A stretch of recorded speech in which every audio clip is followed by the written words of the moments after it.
Assalamualaikum warahmatullahi wabarakatuh. Alhamdulillahirrabbilalamin. Allahumma sholli ala Muhammad wa ala alihi wa ashabihi ajma'in, amma ba'du.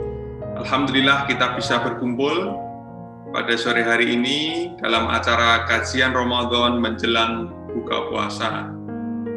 Tema kita kali ini adalah wakaf tunai, dan insya Allah sudah hadir bersama kita Kiai Haji Dr. Andes Najmuddin Yudi. Beliau adalah Ketua Tarjih dan Pengembangan Ponpes Pimpinan Daerah Muhammadiyah Surakarta dan juga dosen Fakultas Agama Islam di Universitas Muhammadiyah Surakarta. Kepada Kiai Najam, waktu dan tempat kami persilahkan. Assalamualaikum warahmatullahi wabarakatuh.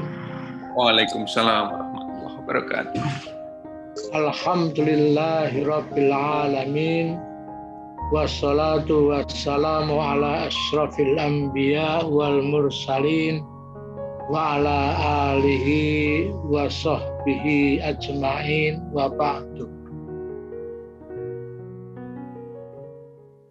Bapak-bapak pimpinan Sekolah Tinggi Akuntansi Surakarta, para dosen, para mahasiswa yang berbahagia, alhamdulillah kita ketemu lagi dalam acara kajian menjelang berbuka bersama. Kita akan mengupas tentang wakaf tunai. Kenapa kita membahas wakaf tunai ketika Menteri Keuangan Sri Mulyani menyampaikan program wakaf tunai? Banyak di kalangan umat Islam yang sudah dengar istilah itu, ya tidak masalah. Bagi yang belum dengar, ya mereka mencari sana kemari, tanya sana kemari, ya. Sebagai mahasiswa akuntansi harus tahu, ya. Dan ternyata program pemerintah dalam hal wakaf tunai itu berhasil baik, ya. Sampai 20 Desember 2020 itu sudah terkumpul 328 miliar. Wah, lumayan, ya, lumayan. Berapa bulan tuh? Singkat, ya, waktu singkat sudah dapat mengumpulkan 328 miliar. Ini berarti wakaf tunai cukup luar biasa, maka perlu kita pelajari bersama-sama, ya.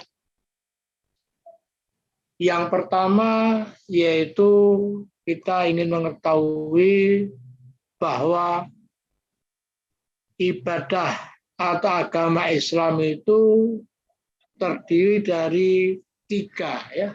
Pertama yaitu yang disebut dengan ibadah, yang satu akidah, yang terakhir muamalah, ya. Jadi kalau akidah itu tentang keyakinan, kepercayaan, ya. Nah, kalau ibadah itu kita betul-betul menghadap Allah, berbakti kepada Allah, kita mengamalkan apa yang telah diajarkan, terutama sholat, puasa, haji, dan juga ibadah-ibadah lain. Jadi ibadah itu ada 2 macam, ya. Ada ibadah khusus, ada ibadah umum. Sifatnya tauqifi. Kalau muamalah sifatnya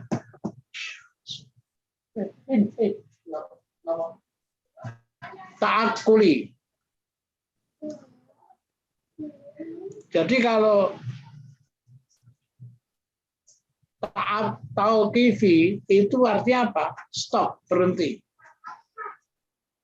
Tapi kalau ta'akuli itu terus, akal yang berperan, ya. Akal boleh berperan, tapi kalau tauqifi akal stop, nggak boleh ikut campur. Jadi umpamanya tauqifi umpamanya sholat. Sholat itu nggak boleh akal ikut-ikut. Kenapa maghrib 3 rakaat? Kenapa isya 4 rakaat? Adanya sami'na wa ata'na. Haji, kenapa di Mekah nggak cukup di mana saja? Nggak boleh. Akal nggak boleh ikut campur. Puasa juga demikian. Puasa itu cukup dari subuh sampai jam 3 sore nggak bisa. Ya, akal nggak boleh ikut. Tapi kalau muamalat, akal boleh ikut campur. Ya, seperti muamalat jual beli, nah itu akal berperan. Jasa, sewa menyewa, warisan, bisnis, hutang piutang, wakaf dan lain-lain. Jasa pada zaman Nabi sudah ada ya, jasa itu ya. Jadi kalau dalam Al-Quran itu kita jumpai wanita-wanita yang sudah melahirkan itu nanti ada ibu-ibu yang mempunyai jasa menyusui bayi-bayi yang sedang lahir. Seperti Nabi kita Muhammad yang menyusui Halimah Sa'diyah. Ya. Kemudian pada zaman Nabi juga banyak penyamak kulit. Ada juga pada zaman Nabi itu yang disebut dengan penumbuk gandum dan sebagainya, banyaklah jasa banyak sekali. Berikutnya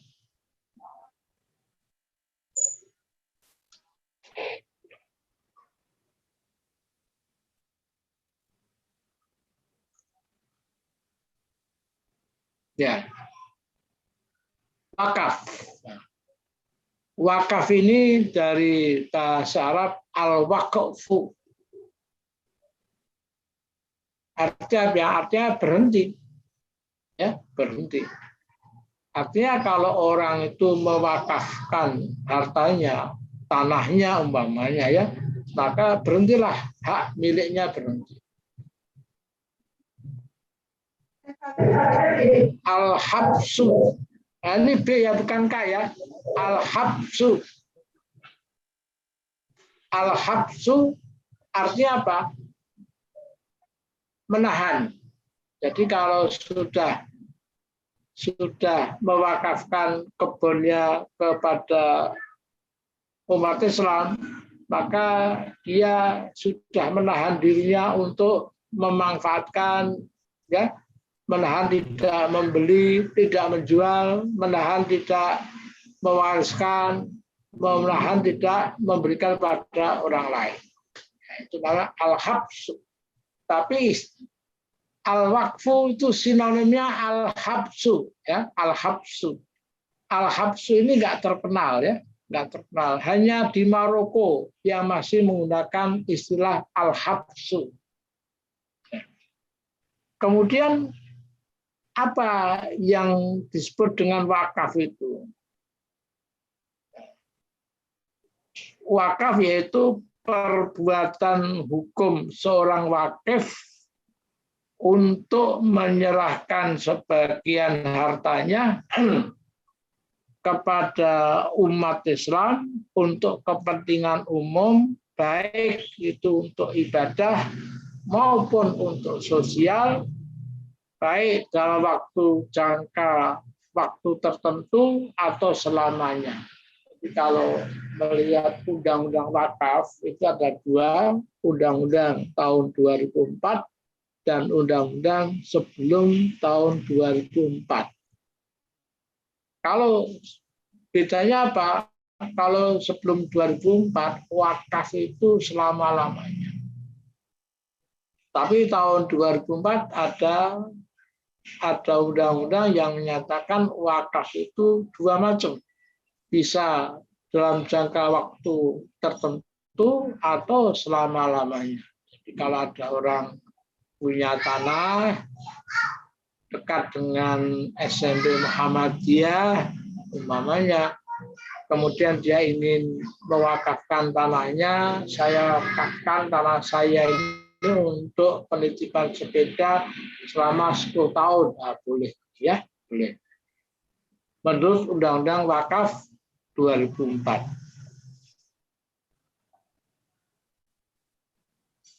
Berikutnya, ya, apakah wakaf disyariatkan? Ya. Wakaf itu disyariatkan. Apa yang disyariatkan? Diperintahkan.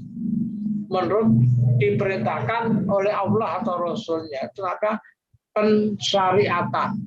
Jadi kalau Anda melihat kata syariat, itu berarti ajaran Islam yang berasal dari Al-Quran dan hadis syariat. Kalau ada pendapat ya ulama tentang Islam, itu bukan syariat, itu fikih namanya, ya, dibedakan, ya, bedakan. Kalau syariat itu asalnya Al-Quran dan hadis, tapi kalau fikih itu pendapat para ulama. Nah, surat Al-Imran ayat 92 itu dikatakan lan tanalul birra hatta tunfiqu mimma tuhibbun. Jadi kamu nggak akan memperoleh kebajikan kecuali kalau kamu sudah menginfakkan apa yang kamu cintai. Yang dicintai manusia itu apa? Dan harta, ya. Satu, ya, uang, jelas. Dua, tanah. Tiga, emas, berlian, ya, dan sebagainya. Kemudian surat Al-Baqarah ayat 261, masalul ladzina yunfikuna amwalahum fi sabilillah dan sebagainya, ya. Jadi orang yang menginfakkan hartanya bagaikan satu benih. Benih itu nanti akan tumbuh menjadi pohon. Pohon itu nanti akan membesar.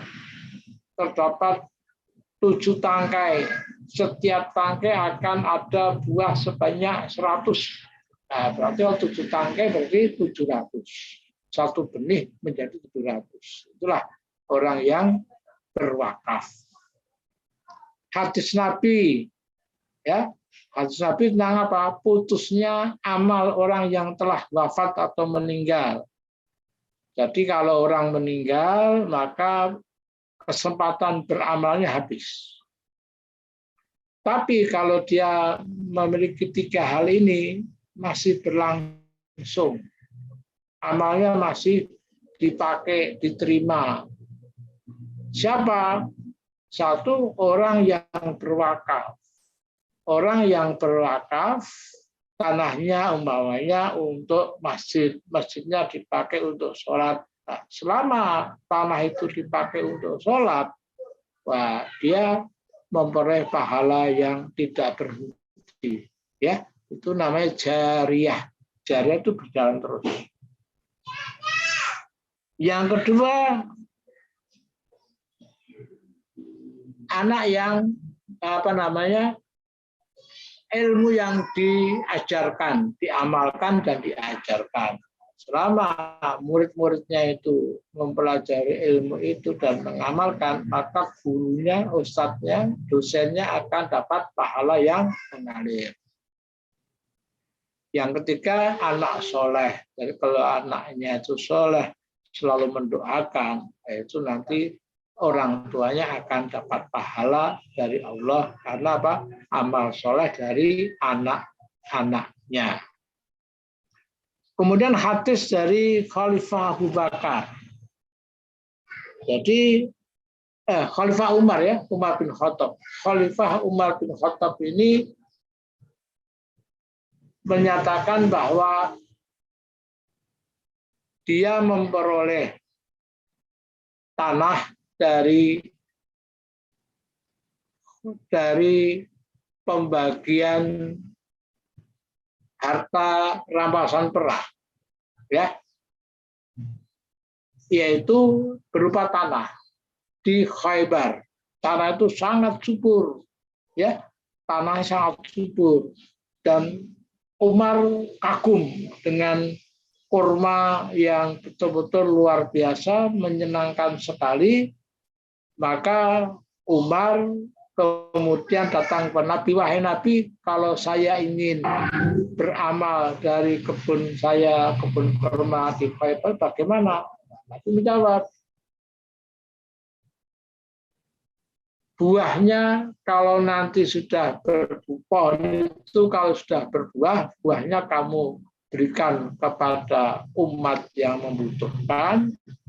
Kemudian kebunnya jangan kamu jual, jangan kamu berikan pada orang lain, kamu hibahkan, dan juga jangan diwaris.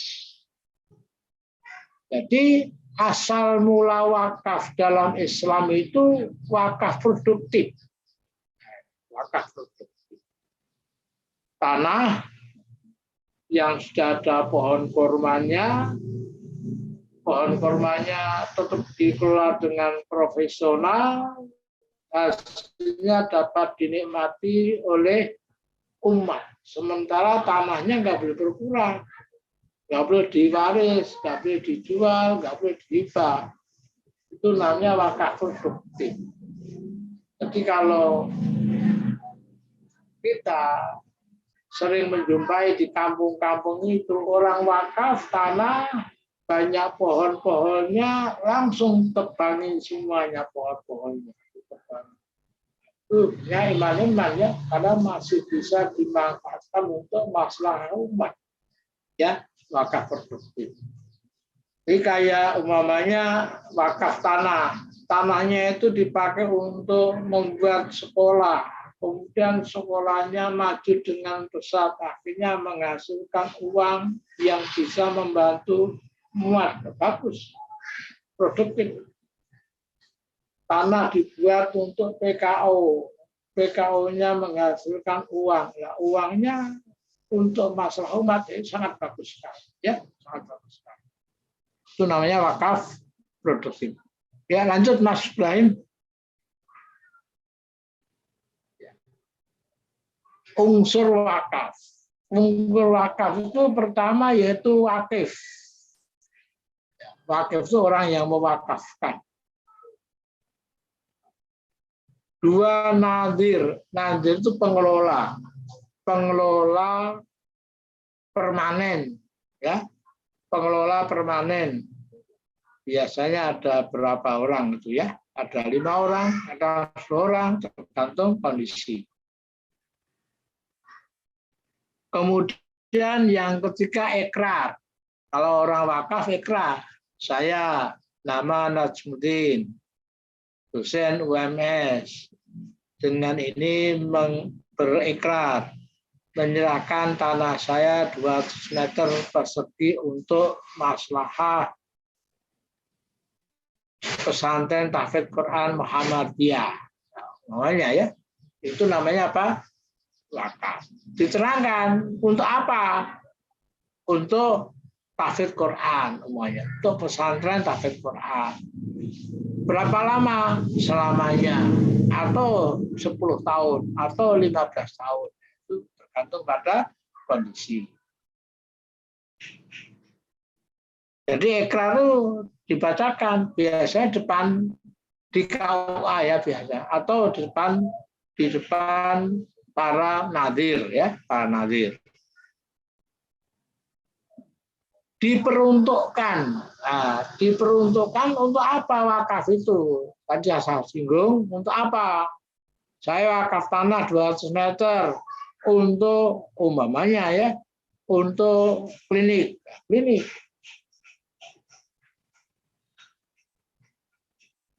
Saya wakaf 400 meter untuk apa? Untuk pertokoan. Pertokoan. Jadi hasilnya untuk masalah umat nanti. Produktif ya. Untuk masjid, ya, untuk ibadah berarti ya.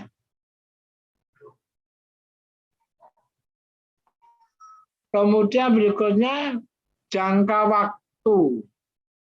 Jangka waktu. Jadi ini undang-undang tahun 2004 ya. Jadi apa? Jangka waktu berapa tahun? Nah, terangkan di situ ya. Lanjut Mas Rahim. Ya, syarat benda wakaf. Ya.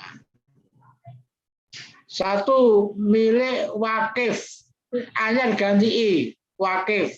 Milik wakif. Milik yang mewakafkan. Jadi ada orang mewakafkan hartanya milik dia, jangan milik bapaknya, jangan milik orang lain, jangan diwakafkan. Yang diwakafkan milik pribadinya, ya diganti milik milik wakif, orang yang wakaf. Tidak ada sengketa, tanah sengketa artinya apa? Saat pembagian warisan belum selesai sudah diwakafkan, nggak boleh, selesaikan dulu. Jual beli belum selesai, masih sengketa, selesaikan dulu baru diwakafkan. Kemudian tahan lama, yang tahan lama, saya wakaf semuanya makanan, jangan, makanan itu nggak tahan lama ya, jangan, yang tahan lama. Bukan barang agunan. Ini bukan anggunan ya, bukan barang agunan. Pinjam uang di bank, kemudian tanahnya jadi agunan, terus diwakafkan. Jangan, selesaikan dulu utangnya ya, baru diwakafkan. Tidak dijual, tidak dihibahkan, dan tidak diwaris. 3 itu ya, wakaf itu ciri khasnya apa? Tidak dijual, tidak dihibahkan, tidak diberikan kepada orang, dan tidak diwaris. Benda tak bergerak, ya itu sebelum tahun 2004. Wakaf itu benda yang nggak bergerak, tanah dan bangunan. Tapi kalau tahun 2004 itu yang bergerak. Boleh yang bergerak, kayak uang, ya itu boleh. Kendaraan boleh, ya. Lanjut, Mas. Syarat nazir, ya nazir itu harus Islam, warga negara Indonesia, dewasa, sehat, paham zakat, paham wakaf dan zakat, infak, sedekah, paham itu. Jujur, amanah, profesional, komunikatif. Ini sifat Nabi. Sifat Nabi ya. Akuntan itu harus jujur, amanah, profesional, komunikatif. Sidik, amanah, tabligh, fatonah. Ya. Jadi sidiknya apa? Jujur, amanah, profesional, fatonah, komunikatif, tabligh. Ya, komunikatif. Komunikatif boleh dengan tulisan, boleh pakai lisan ya. Boleh pakai lisan, boleh pakai tulisan. Nah ini yang berat nih, tahan godaan harta. Ya, tahan godaan harta. Jangan sampai nazirnya tergoda oleh harta. Ya. Kemudian berdomisili dekat dengan tempat lokasi wakaf. Ini terjadi di PDM Solo ya. PDM Solo itu dipaksa orang Karanganyar untuk menerima wakaf di Karanganyar. Karanganyar yang pelosok ya. Karena orangnya ngotot yang menerima harus orang PDM Solo ya diterima. Tapi setelah itu kita serahkan kepada PDM Karanganyar untuk memanfaatkan. Ya, karena apa? Jauh ya, kita nggak bisa memantau ya. Bahkan ada 2 tempat ya, di Karanganyar ada 2 tempat. Lanjut Mas Rahim. Pembatalan nazir. Ya, nazir itu bisa diberhenti ya. Kapan? Tidak melaksanakan tugas dengan baik. Siapa yang menilai? Yang menilai ya para nazir lainnya, ya ulama tokoh pejabat yang berhak menangani itu. Ya. 2, meninggal dunia. 3, karena kasus hukum di penjara, habis. Nggak boleh jadi nazir itu. Kemudian mengajukan pengunduran diri, boleh. Ya, dibubarkan. Nazir dibubarkan. Siapa yang membubarkan? Yang berhak dan sah, ya. Yang berhak membubarkan dan itu sifatnya sah. Lanjut. Ya. Suatu saat kita menjumpai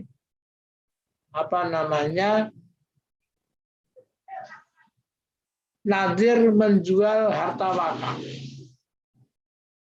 Boleh enggak? Tadi saya menerangkan tadi ya.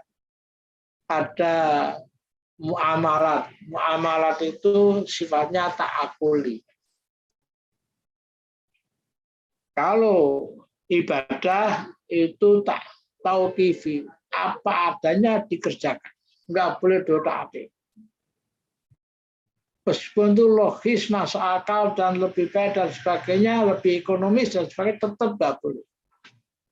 Orang berpendapat haji itu dilaksanakan di Tawangmangu bagi orang Solo dan sekitarnya lebih murah, lebih ekonomi, praktis, waktunya singkat, dan sebagainya. Tapi tetap nggak boleh, karena ibadah khusus.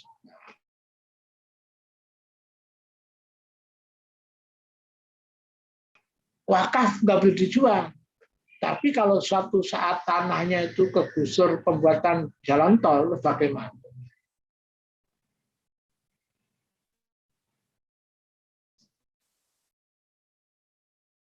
Ya.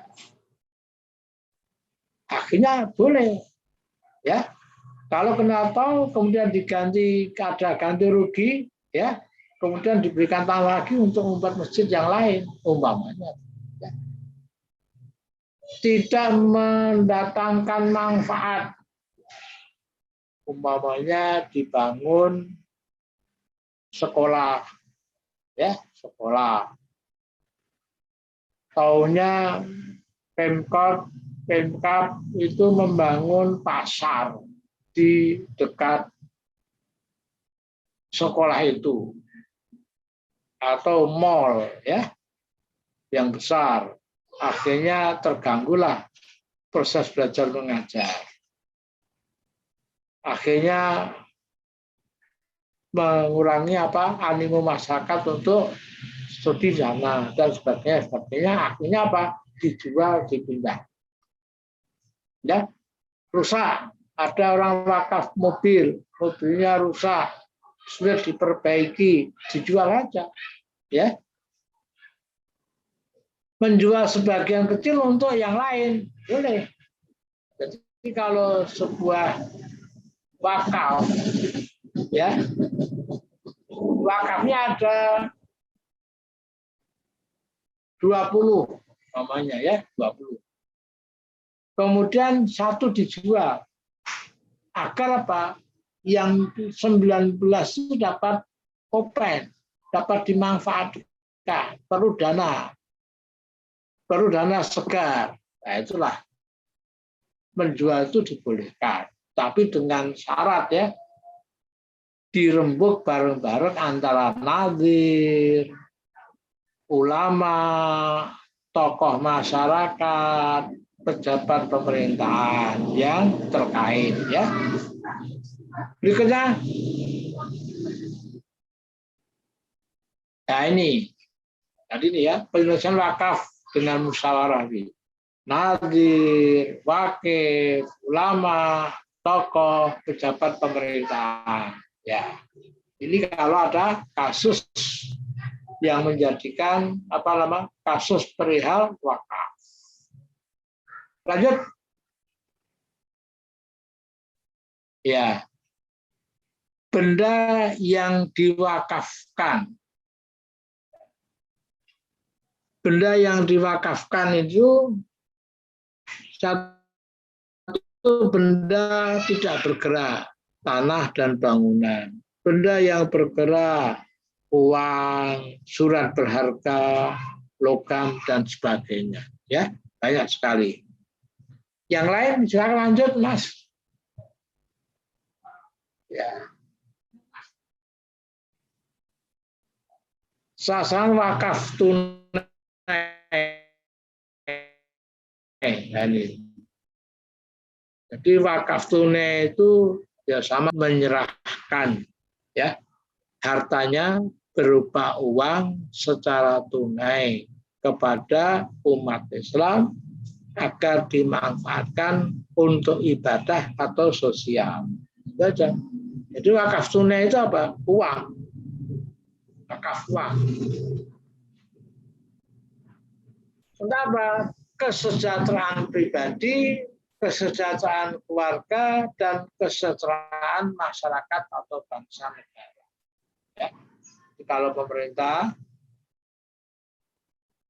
Menteri Keuangan itu menggalakkan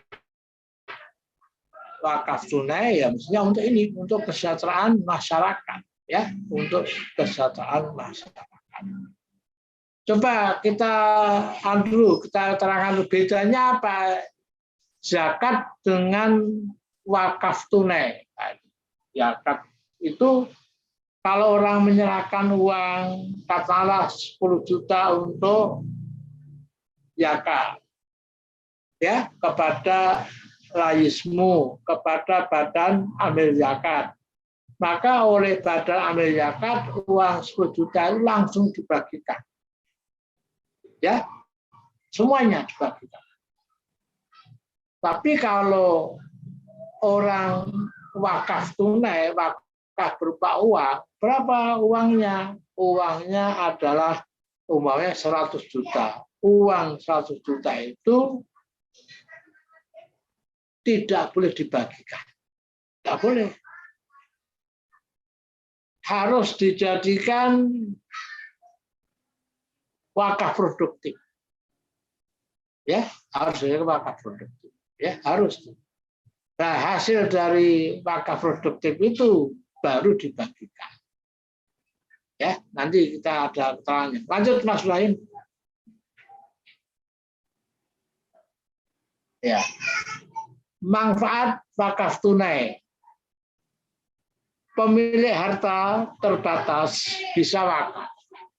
Jadi kalau orang wakaf itu dia orang kaya raya.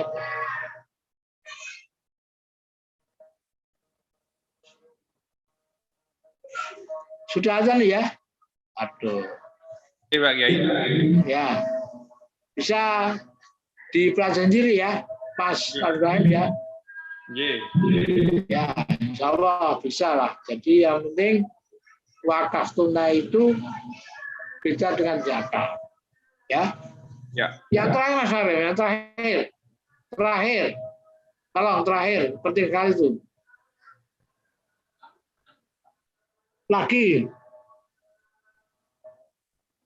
Lagi, nah, ada. Nah, penutup ya. Jadi kalau umat Islam, warga Muhammadiyah ranting di tempat itu, di dekat tempatnya akuntansi itu ya, di situ rantingnya itu mengumpulkan orang sebanyak 200 warga Muhammadiyah. Setiap bulan mengumpulkan uang 100.000. Ya, jangan ranting cabang lah, cabang Sulawesi Selatan. Mengumpulkan 200 orang setiap bulan mengumpulkan uang 100.000. Nah, itu nanti 1 tahun sudah berapa? 240 juta. Nah, kalau 5 tahun, sudah berapa? Nah, itu nanti dapat dipakai untuk produksi, ya, untuk produksi, bukan dibagi, untuk diproduktifkan, sehingga nanti uangnya itu untuk maslahat umat, ya. Demikian yang disampaikan, semoga bermanfaat. Mohon maaf karena waktunya terbatas. Lain waktu ya, insya Allah kita lanjut lagi. Assalamualaikum warahmatullahi wabarakatuh. Waalaikumsalam warahmatullahi wabarakatuh. matur nuwun sekali Pak Kiai Najam atas tausiahnya. Temanya juga sangat penting dan sangat menarik, yaitu isu kontemporer dalam ekonomi syariah. Nah, ternyata kita sekarang wakaf melalui uang. Baik, insya Allah kita akan bertemu dalam kajian-kajian berikutnya. Kita akhiri dengan membaca doa kafaratul majlis. Assalamualaikum warahmatullahi wabarakatuh.